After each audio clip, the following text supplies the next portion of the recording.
Hey guys! Welcome to Swim Sunday on my blog, Windows to the Sea. So I realized I've been a little bit selfish lately and I've only been talking about myself. But today that's all going to change. I'm going to focus on you. So I figured before I start throwing out sets and other things to do in the pool, I might as well start you off with the basics that are going to get you into the pool as soon as possible. So I'm going to talk about three main levels. What are your necessities, extras, and then where to swim. Ready? Okay, here we go. First thing are your necessities. You're always going to need a swimsuit first off. I would recommend going to my favorite website, which is called swimoutlet.com, and I'll link to it in the post. It's my favorite website by far. They have a lot of cheap things from suits, goggles, caps, and crazy extras you didn't even know you ever needed. Shipping's free after about $50, and then if you go up to $100, which is surprisingly easy to do, you get free 1 to 2 day shipping, so that's an added bonus. You can also go to a sports store like Sports Authority, Big Five, your favorite, anything like that, and they also carry swimsuits. I wouldn't recommend that though because they tend to be a lot more expensive. Women's suits can run from about $50 to $75 when I could get a comparable one for $20 on clearance at Swim Outlet, and they also have more limited selection. But the added benefit is that you do get to try it on. So if you've never bought a swimsuit before for competition, lap swimming, things like that, I would recommend going there and trying them on first, just so you get a good idea of the size. So you don't have to order online and then keep sending things back that you don't like. So ladies, this is what your swimsuit is going to look like. This is my competition swimsuit, and I'll show you why you don't want to spend a ton of money on a swimsuit, because it might not last you forever. This is a brand new swimsuit. You can see it's bright and shiny, and I've never worn it, and I'm so excited to, but I haven't yet. This is one I've been wearing for a while. See, it looks pretty good still. It hasn't stretched out that much. This one I've been wearing for a couple of months longer. It's a lot faded. This used to be like a bright green and everything. It's getting a little bit stretched out. And then finally this is where it gets really sad. This one is totally faded. It's stretched out to the point where I've tied a knot in the front so I don't have just huge bags of fabric coming off of me. If swimsuits do get to this point, some swimmers actually double up and wear two, so you don't get like a see-through swimsuit. Totally, you'll have two. Perfect. Let's talk about brands. The only brand I would not recommend is Nike, and that's just because they're kind of an all-around sports brand. I prefer ones that focus just on swimming. They seem to hold up a lot better, have a lot more technology, things like that. That being said, there's a ton of different brands you can choose from. Swim Outlet has their own kind of brand called Sporty, which I really like. These tend to be the cheapest and they hold up just as well as the bigger brands. This one right here is a Dolphin. It's called a Dolphin Uglies. All of Dolphin Uglies have this signature kind of strap to it. And they tend to be pretty cute, not ugly, so that's a good choice too. This one right here that fell apart is a Tier. And so basically all the brands do this. One brand over the other. It doesn't really hold up longer, except for Nike. And then this swimsuit right here is your classic Speedo.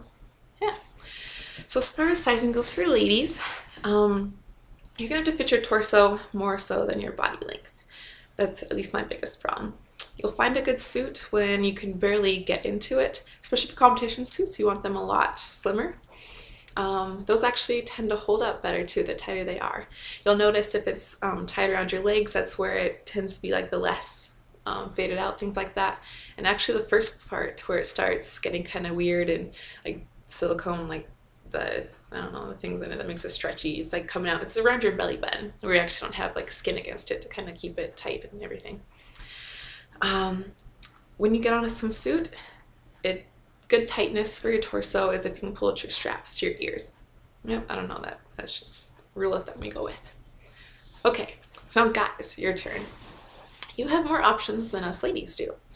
You have a couple different styles to choose from. So the first one is the classic Speedo that we all kind of know and love. That's actually called a racing brief, but I call it a Speedo too. Then there's something called a jammer, which is a skin-tight suit that starts at your waist and goes down to your knees, like just above your knees. That's a good choice. A lot of guys in the swim team that I swim with wear that. Provides good coverage. You don't have weird things hanging out, whatever. You can also wear a drag suit over that, which is about the same size as a Speedo, but it's mesh and it slows you down in the pool, but when you take it out for competitions, you're a lot faster. And finally, you can wear board shorts, which is what a lot of guys in my Utah high school did, just for more modesty, or if you don't want to buy a jammer or a Speedo, that's always a good option too. And again, when you take that off for a competition, you're a lot faster because you're used to the drag. Cool. Okay, As far as sizing goes for males, guys, I don't really know what to tell you, but it seems to be a source of pride among guy swimmers the smaller their swimsuit can go. Be like, dude, I'm fitting into a 24 right now. And like, just for comparison, I wear a size 36 in women's, and they tend to be kind of equal. The only thing I would not recommend is getting a Speedo where you're gonna have butt fat hanging out the top. I've seen that before, like, it's just like rolls and it's bad. Don't do that. Ugh. Okay. Now that we're gonna try to get that image out of your head. Ready? Moving on to goggles. So, there are a couple different brands for this too, but they tend to all be the same style that I recommend. So it's called a Speedo Vanquisher. That's how Speedo makes it, but these are actually Tier brand. And then these are Sporty from Swim Outlet. And I would recommend this style more so than anything else. It's good for new swimmers.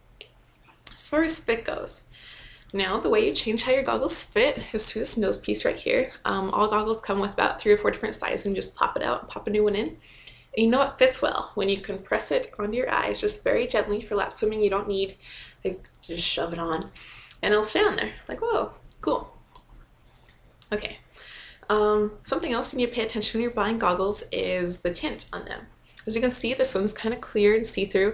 This tends to be more for indoor use because, you know, the pool's already a little bit dark. You can see a little bit better.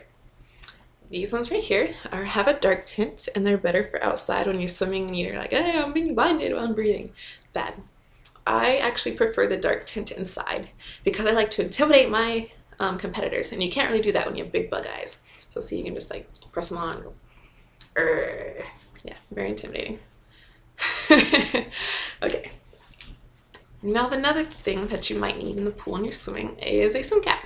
So ladies, if you have long hair, you can't really get around this whatsoever. You can tie it back, but you still get ends going everywhere, and it gives you a lot of drag. So you need a swim cap, even though they look kind of weird. You get used to it. Guys, a lot of guys will wear them if they, want to prevent chlorine damage on their hair. They have long hair, or they want that little bit extra push of speed, and they don't want that drag that their hair is giving them. So now there's 2 different materials that swim caps normally come made out of. The first one is latex, like this. And I hate latex swim caps, just to be honest. So they may be a little bit cheaper, maybe like $2 to $4, but they're also a lot thinner, and they break faster. So you may have one for just about 2 weeks, and you're like tugging it down, this huge chunk comes out, and then you have to go buy a new one, which is sad. They also tug at your hair a whole lot, which hurts, and they're way harder to get on too, because they don't have as much body. So my favorites are silicone swim caps. I've had this one for over a year now, and it's still holding up perfectly fine. As you can see, it's a little bit thicker. They're easier to get on by yourselves, and they also don't tug when you're trying to get them on or off. But they don't stretch as much, which is where the fun of this one comes in. If you get a swim cap that you don't really like and 2 or 3 of your favorite friends, if you grab the edges, you can actually work enough water into it up and down to the point where a human person can jump into the middle. I've seen it done a couple times. I've tried it, and it's a lot of fun. So yeah, try that out. Alright, so we have all the basics down flat. You've got your suit, your cap, your goggles. You're ready to get in the pool. Now let's talk about some extras.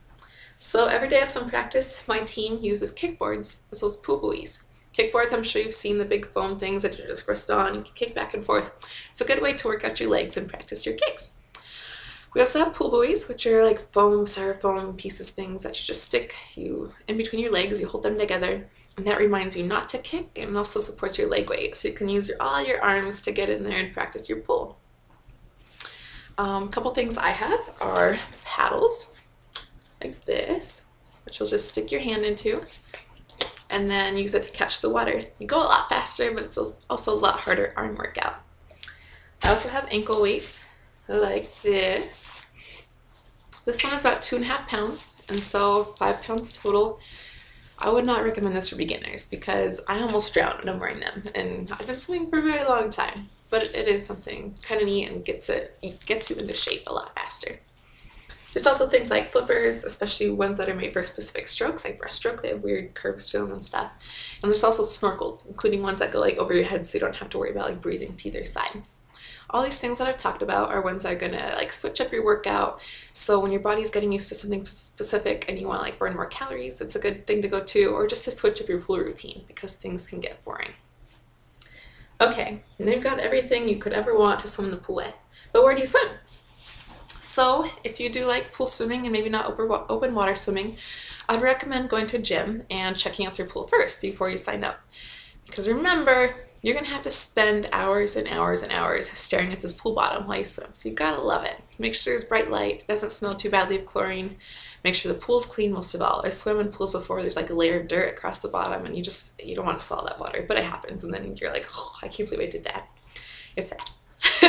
And as always, make sure either swim with a buddy or preferably with a lifeguard on duty. Always, no exceptions. Got it? Okay, guys. I think that's it. If you have any more questions about getting yourself started for swimming, make sure to post in the comments and I'll be sure to get back to you. And happy Sunday and happy swimming. Bye.